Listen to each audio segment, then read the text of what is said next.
இந்த வீடியோவில் நம்ம இன்னைக்கு சிஓஏ எக்ஸாமில் ப்ராக்டிக்கல் எக்ஸாம்ஸ் எல்லாம் நடந்துச்சுங்கிறது எல்லாருக்குமே தெரியும். அதெல்லாம் எப்படி இருந்தது அப்படிங்கிறத பற்றியும், ஸ்டூடெண்ட்ஸோட ரிவ்யூ எப்படி, அதே போல் அந்த லினக்ஸ் டாபிக்ஸ் பற்றியெல்லாம் நிறைய குழப்பமான விஷயங்கள்லாம் பண்ணிட்டு இருந்தோம். ஏன்னா நான் வந்து அந்த லினக்ஸை பற்றி பார்த்தீங்கன்னா தியரி பர்பஸாக அந்த 1 மார்க்குக்காக படிச்சுக்கோங்கன்னு சொல்லி கிளாஸ் ஸ்டூடெண்ட்டு கொடுத்தோம். அதே மாதிரி சேனல்ஸில் கொடுக்கும்போதுமே இதுக்கு முன்னாடி கொடுத்து வச்சுருந்தேன். ஆனால் ஒரு சிலர் வந்து பார்த்தோம்னா எக்ஸாம் நோட்டு சப்மிட் பண்ண போன பிளேஸில் சிலபஸை காட்டி இதை தான் வரும்னு சொல்கிறாங்க, இதை கண்டிப்பாக பார்த்துட்டு வாங்கன்னு சொல்லுவோம். ஒரு சில விஷயங்கள் நம்ம கொடுத்தோம். அதுவுமே பார்த்தோம்னா நீங்கள் 100% பார்த்தே ஆகணும்னு சொல்லியெல்லாம் எங்கேயுமே சொல்லலை. அதுலேருந்து 10 மார்க் வரும், விருப்பம்னா பாருங்க, இல்லைனா விட்டுருங்கன்னு சொன்னோம். கேட்டிருக்காங்க. லினக்ஸ் டாபிக்மே பார்த்தீங்கன்னா ஒரு சில சென்டரில் கேட்டிருக்காங்க. நாமக்கல் டிஸ்ட்ரிக்ட் முத்தையம்மாவில் கேட்டிருக்காங்க. அது யாரோ ஒருத்தருக்கா என்னமோ தான் வந்தது அப்படிங்கிற மாதிரி சொன்னாங்க. அதே போல் கிருஷ்ணகிரியில் கேட்டிருக்காங்க. அதுவுமே பார்த்தோம்னா ரேர் தான், யாரோ ஒருத்தருக்கு இல்லைன்னா மிஞ்சி போனால் 2-3 பேருக்கு, அவ்வளோதான். அப்படி வந்தாலுமே பிரச்சனை இல்லை, எல்லா இடத்துலையுமே கேட்டாச்சு. பார்த்தீங்கன்னா அதிகபட்சமாக 10 மார்க்குக்கு தான் கேட்குறாங்க. சென்னையில் ஒரு டைம் ஒரு சென்டரில் வந்ததா சொன்னாங்க. அப்போது வரும், அது வந்தது அப்படின்னா பரவாயில்ல, அதை ஸ்கிப் பண்ணிடுங்க. நீங்கள் அதை வந்து பார்த்தீங்கன்னா இப்போ டைம் இல்லை, நமக்கு அதை பார்க்கணும் அப்படின்னாலுமே டைம் இல்லைல்ல.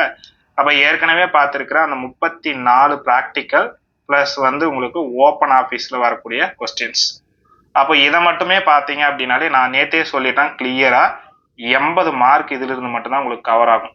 அப்போ நமக்கு மொத்தமாக 90 மார்க்குக்கு எக்ஸாமு 80 மார்க்குன்னு சொல்கிறோமேனா, ஒரு வேளை நம்ம வந்துட்டா 10 மார்க் இல்லை, அது எல்லாருக்குமே வராது. 100ல் ஒரு 5 பேருன்னு வச்சுக்கோங்க, அவ்வளோதான். அப்போ நீங்கள் வந்து பார்த்தீங்கன்னா அதுக்காக பார்த்துட்டு இருக்கணுங்கிற அவசியம் இல்லை. தேவைன்னா பார்த்துக்கோங்க, இல்லைனா ஸ்கிப் பண்ணிடுங்க. போட்டு குழப்பிட்டு இருக்கக்கூடாது, போதுமானது. இப்போ இன்னைக்கு வந்து எக்ஸாம் எப்படி இருந்தது அப்படிங்கிற ஸ்டூடெண்ட்ஸோட ரிவ்யூவெல்லாம் பார்த்துடலாமா? ஓகே, இதெல்லாம் நம்ம ஸ்டூடெண்ட் கொடுத்த ரிவ்யூஸு. இப்போ பார்த்தீங்கன்னா எல்லாரும் ஒரே விஷயம் தான் சொல்கிறாங்க, எக்ஸாம் வந்து பார்த்தோம் அப்படின்னா ரொம்ப ஈஸியாக இருந்தது, ஒன்றும் டஃபெல்லாம் ஒன்றும் இல்லை அந்த மாதிரி சொல்லி. அப்போது நம்ம வந்து பார்த்தோம்னா ஏற்கனவே இருக்கிற அந்த 34 பார்த்தா போதும், அது கூடவே சேர்த்து ஓப்பன் ஆஃபீஸ் பார்த்தா போதும் அப்படிங்கிறது தான் உண்மை. அப்போ வந்து சொன்னதெல்லாம் ஞாபகம். இப்போ வந்து இந்த வீடியோ ஏன் கொடுக்குறோம் அப்படின்னா, எக்ஸாம் எப்படி நடந்திருக்குன்னு தெரியலையே, ஸோ எப்படியெல்லாம் கொஸ்டின் கேட்டிருப்பாங்கன்னு தெரியலையேன்னு சொல்லி ஒரு சிலர் வந்து கொஞ்சம் இப்போ வந்து பயந்துட்டு இருப்போம்ல, அதுக்காக தைரியமாக இருக்கணுங்கிறதுக்காக தான். பெருசாக ஒன்றுமே இல்லைங்க, நம்மக்கிட்ட இருக்கிற சிலபஸை தாண்டியெல்லாம் கொஸ்டின் எல்லாம் போகாது. வேறு என்ன கொஸ்டின் கேட்க போகிறாங்க, வேறு எதுவுமே வராது. நம்மக்கிட்ட இருக்கிற அந்த 34 ப்ளஸ் அடிஷ்னலாக ஓப்பன் ஆஃபீஸில் இருந்து கொஸ்டின் கேட்பாங்களா அப்படின்னா கண்டிப்பாக கேட்பாங்க. ஓப்பன் ஆஃபீஸும் நமக்கு சிலபஸில் இருக்குது தானே, அப்போ எப்படி கேட்க மாட்டாங்கன்னு சொல்ல முடியும்?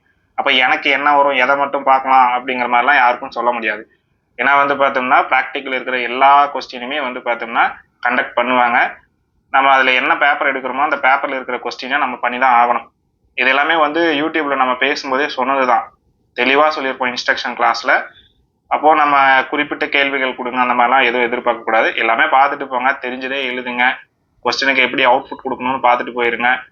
அப்படியே எடுத்து கொடுத்தீங்க அப்படின்னா போதுமானது. ஆனால் ரொம்ப வந்து பார்த்தோம்னா பயப்படுற அளவுக்குலாம் எதுவும் இருக்காது, ரொம்ப ஃப்ரீடமாக தான் இருக்கும். ஃப்ரீடம்னா பார்த்து எழுதுறது கேட்டு எழுதுறது இல்லை, யாரும் நம்மளை வந்து பார்த்தோம்னா பயமுறுத்துகிற அளவுக்கு இருக்க மாட்டாங்க. அதனால் வந்து நீங்கள் ஃப்ரீயாக போயிட்டு எக்ஸாம் எழுதிட்டு வாங்க. ஃபஸ்ட் பேட்சே இருக்கீங்க அப்படின்னா முடிச்சுட்டு வந்து செகண்ட் பேட்ச் கேட்பாங்க, எப்படி பண்ணீங்க என்ன ஏதுன்னு சொல்லிட்டு பாசிட்டிவாக சொல்லுங்கள். நான் பாசிட்டிவாக சொன்னீங்க அப்படின்னா தான் அவங்க அடுத்து வந்து கரெக்டாக போய் எழுதுறதுக்கு யூஸ்ஃபுல்லாக இருக்கும். செகண்ட் பேட்சாக இருக்கிறவங்களுமே பயப்பட தேவையில்லை, எல்லாருக்குமே ஈஸியாக தான் இருக்கும். All the best. மேக்ஸிமம் பார்த்தீங்கன்னா நாளைக்கு தான் அதிகமான ஆட்கள் வந்து பார்த்தோம்னா எக்ஸாம் எழுதுறோம். அப்போ வந்து எல்லாருமே நல்லா எக்ஸாம் பண்ணுங்கள். எக்ஸாம் எழுதிட்டு கிளாஸ் ஸ்டூடெண்ட்டாக இருக்கவங்க எனக்கு செப்பரேட்டாக சாட்டில் ஒரு மெசேஜ் போடுங்க, அதே போதுமானது.